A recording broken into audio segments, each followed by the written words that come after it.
Alléluia. Je bénis le Seigneur pour ce jour qu'il nous a accordé. Aujourd'hui, nous sommes le 12 avril 2020, jour de la fête de Pâques. Et cette Pâques n'est pas comme les autres parce que nous la fêtons à la maison. Nous sommes en train de fêter Pâques à la maison à cause de la pandémie qui est en train de sévir. Et le gouvernement a pris cette décision. Gloire à Dieu. Et ça me rappelle la première Pâques célébrée par les enfants d'Israël. C'était bien sûr à la maison. Vous le savez, ces enfants d'Israël étaient en esclavage en Égypte. Et Dieu a envoyé ses serviteurs, Moïse et Aaron, pour leur délivrance. Et comme Pharaon s'est entêté, Dieu les a frappés par des plaies.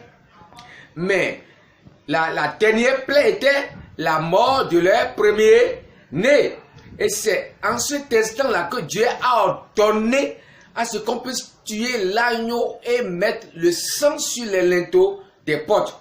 Et quand le destructeur va passer, il va passer outre. Donc c'est après le passage de ce destructeur que Pharaon a ordonné le départ. Et c'est de nous-mêmes, Dieu a pris ordre pour dire, maintenant célébrer la fête de Pâques avec du gâteau sans levain. Gloire à Dieu.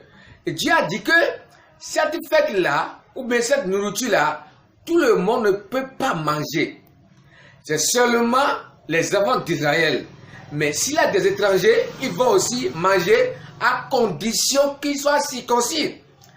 Et la circoncision là, c'est comme si la personne quitte le péché pour la vie de sanctification. Donc c'est ceux-là qui vont fêter Pâques. Quand on parle de Pâques, dans la langue hébreu ou latin, on parle de Pasqua en latin, et Pasqua qui veut dire passer outre. Ça veut dire que le destructeur passe outre. Le destructeur passe ailleurs. Le destructeur ou la peste ne viendra pas chez les enfants de Dieu. Parce que leur maison, leurs portes, les linteaux de leurs portes étaient marqués du sang de l'agneau. Et cela nous rappelle exactement l'agneau qui a été immolé et qui s'appelle Jésus-Christ de Nazareth. C'est pourquoi souvent quand on parle de Pâques, je parle de Pâques sous deux formes. Je parle du sang de Jésus qui a coulé et qui est marqué sur notre vie et qui a été mis sur le linteau de la porte de nos vies. Et je parle de sa résurrection qui s'appelle aussi Pâques. Donc, la Pâques, nous vivons la puissance du sang de Jésus-Christ et la puissance de sa résurrection. Alléluia. Amen. Donc, où que vous soyez et vous me voyez, sachez que cette puissance se manifeste encore aujourd'hui. Mais Dieu avait exigé une condition. Il faut que la personne soit circoncis. Ça dit, celui qui abandonne la vie du péché et pour venir à Christ, pour se donner à Dieu, c'est celui-là qui peut fêter Pâques. C'est celui-là qui peut manger le gâteau sans levain.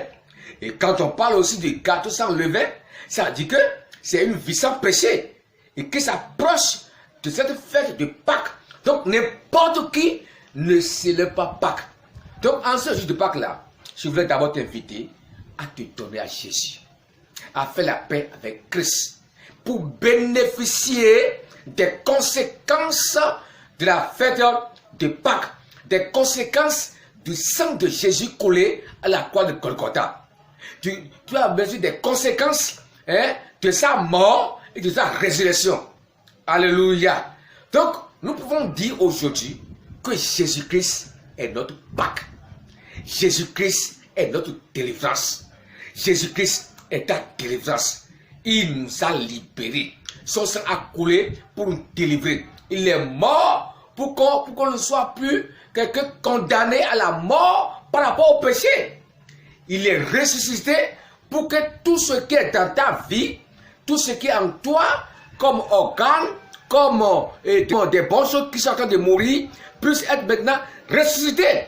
Ce qui est dans ta vie, une bonne chose qui est en train de mourir en toi, ta santé qui est en train de mourir, ton commerce qui est en train de mourir, ta vie conjugale qui est en train de mourir, ta foi qui est en train de mourir, ce jour de Pâques, je libère sur toi la puissance de la résurrection, la puissance du sang de Christ. Et je déclare que ta vie, ton bonheur qui est en train de mourir, je déclare que la résurrection pénètre dedans. Reçois la puissance de la résurrection. Le sang de Christ te délivre, te libère et te ressuscite. Ta vie est ressuscitée. Même toi, chrétien, qui avait une vie de prière qui est en train de mourir, je déclare que ce jour, ce 12 avril, ta vie de prière est ressuscitée. Crois en la parole de Dieu. La Bible est la parole de Dieu. Ce temps-là, la puissance de Dieu que les enfants d'Israël ont vécu à ce temps-là, cette même puissance travaille encore aujourd'hui. Alléluia. Où que vous soyez, maintenant je vais prier pour vous. Amen. Je vais prier pour vous, pour libérer sur vous les bénédictions pascales, les bénédictions liées à la fête de Pâques. Amen. Croyez, je prie pour vous. Dans le nom puissant de Jésus-Christ de Nazareth, toi qui me vois maintenant, je libère sur ta vie la puissance du sang de Jésus-Christ. Je libère sur ta vie la puissance de la résurrection de Christ. Je libère sur ta vie cette puissance et que cette puissance débloque ta vie. Tout ce qui est bloqué en toi soit débloqué. Toi qui vois cette vidéo, je prophétise sur ta vie, je proclame que ta vie est débloquée dans le nom puissant de Jésus-Christ. Qu'est-ce qui est de mourir dans ta vie?